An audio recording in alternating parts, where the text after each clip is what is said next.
시진핑이 3년임을 하면서 제일 강조했던 게 뭐예요? Great China.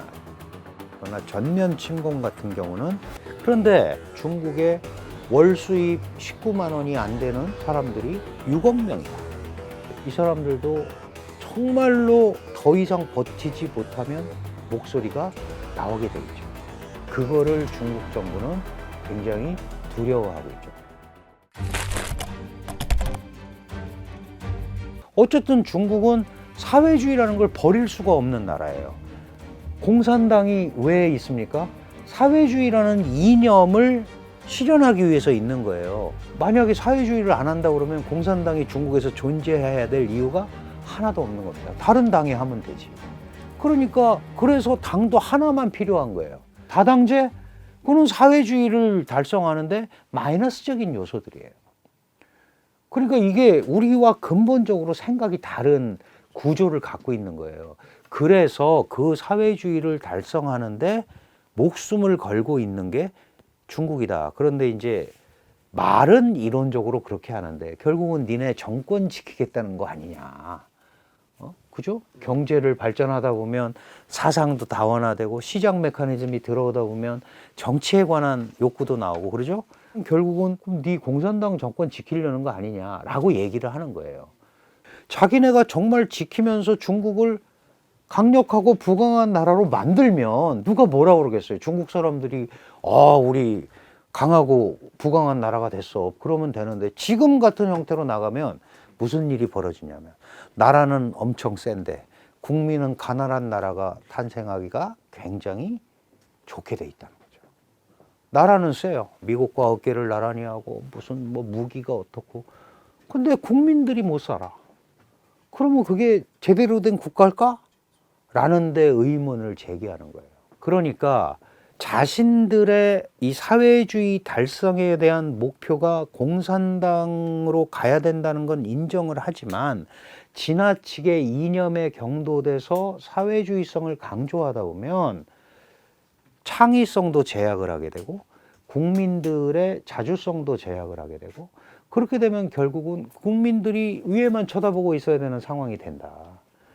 그리고 그거는 덩샤오핑, 장저민, 호진타오 시대와는 다른 시진핑적 사회주의관이 나오면서 더 강화되는 거 아니냐. 그러면 국가는 세졌는데 백성들은 못 사는 이런 국가가 되는 게 그게 과연 진짜 부강한 국가일까? 강한 국가일까?에 대한 의문점들이 이제 서방 정치학이나 이런 데서는 계속 주장을 하는 거죠. 그러니까 미국은 그러니까 서방 발전의 통례를 따라서 국제사회하고 같이 호흡해 라고 얘기하는 거고 중국은 우리는 우리 방식으로 지금까지 잘 해왔고 앞으로도 할 수 있다라고 얘기하는 겁니다. 중국 경제적으로 이제 어렵잖아요. 말씀하셨다시피 중국 사람들의 분위기는 뭐예요? 중국 사람들도 불만이 많이 있죠. 불만이 많이 있는데 지금 표현할 수 있는 방법이 별로 없어요. 우선 항상 권위주의 정권은 이제 시민사회라는 게 형성이 안 돼 있고 그런 의견을 모으기도 굉장히 어렵잖아요. 그러다 보니까 그런 상황이 돼도 이런 의견을 표출하기가 굉장히 어렵습니다. 그리고 특히 시진핑 사회주의가 더 특별히 강조하는 거는 강력한 응집력이거든요. 그러니까 시진핑이 3년임을 하면서 제일 강조했던 게 뭐예요? Great China, 정말 위대한 국가로 만들기 위해서 미국과도 싸우고 해야 되니까 나를 밀어달라 이러고 온 거 아니에요. 근데 중간에 내가 어렵다라고 시진핑은 얘기 못 한단 말이죠. 근데 그걸 바라보고 있는 중국의 백성들은 어렵잖아요. 더 큰 문제가 어디서 생겼냐 하면 중국도 빈부격차가 많이 생겼는데 윗사람들은 문제가 없어요. 돈이 원래 있으니까 조금 더 버티면 되는데 정말 그 돈이 딱 먹고 사는 정도의 그 정도 생활을 했던 사람들은 내가 일자리가 없어지고 이러면 먹고 살 문제가 당장 문제가 생기는 거죠.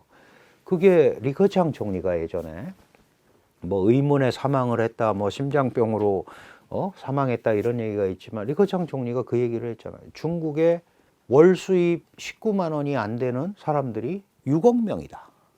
이런 얘기를 했잖아요. 每个月的收入也就是1000元，1000元在一个中等城市，可能租房都困难。 그러면 생각해 보세요. 지금 이 어려운 시기에 적어도 몇 년 전에 얘기했던 그 유경명의 상황이 지금보다 나아지진 않았을 거 아니에요.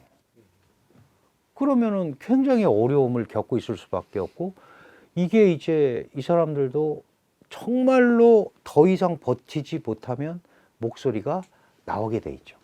목소리가 나오게 돼 있습니다. 그거를 중국 정부는 굉장히 두려워하고 있죠. 그래서 중국 정부도 미국과 이 쪽박을 깨면 안 되거든요.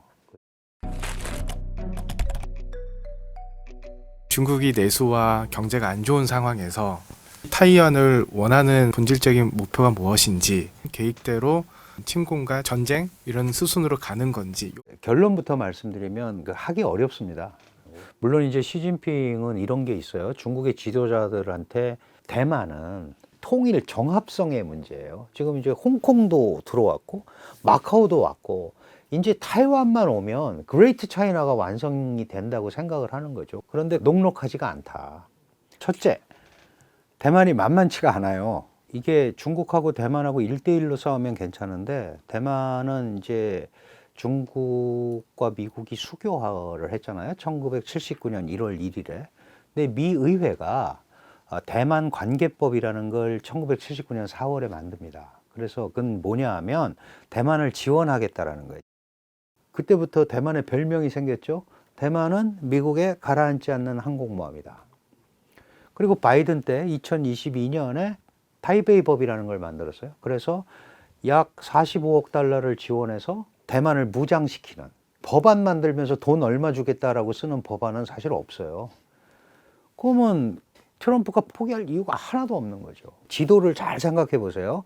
오키나와 열도가 쭉 있고, 그 다음에 대만 섬이 있고, 그 다음에 남중국해로 이어지잖아요. 만약에 이 대만 섬이 중국의 영향력 아래 들어가면 약 1700km의 해안선에 다른 게 접근을 못해요. 그야말로 중국의 바다가 되는 거예요.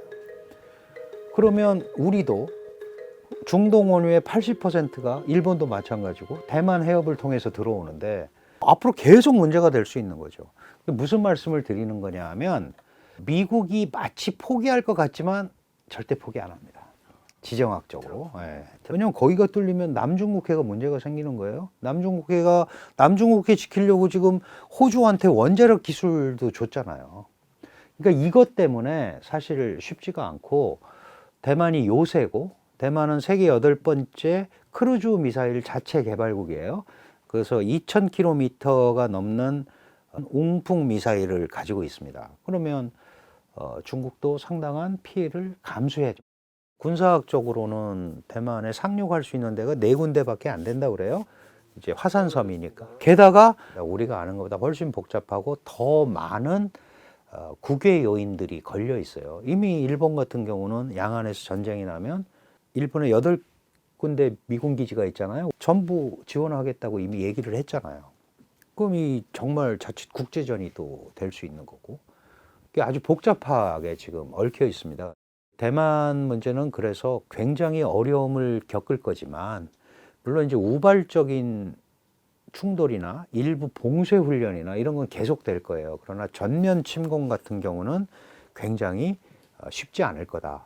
또 많은 분들이 얘기하는 게 시진핑이 사연임을 하기 위한 전리품으로, 또는 중국 경제가 어려우니까 전쟁한다. 그 돈 없으면 전쟁 못 합니다.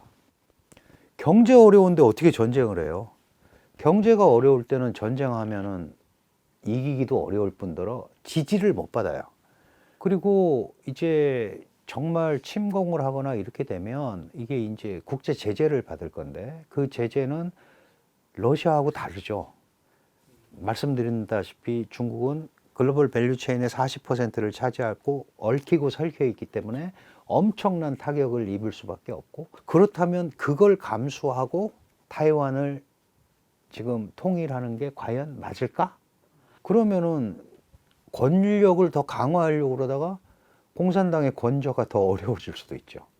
사실 불확실한 국제관계에서 모든 일은 다 일어날 수 있고 언제든지 일어날 수 있습니다. 다만 양안 관계 같은 경우는 이게 워낙 파급력도 크고 주변에 미치는 영향이 굉장히 크게 돼 있기 때문에 중국이 시진핑이 섣불리 아마 움직이지 않을 거라고 저는 생각을 하고요. 우선 더 중요한 경제 문제에 일단은 관심을 많이 쓸 겁니다.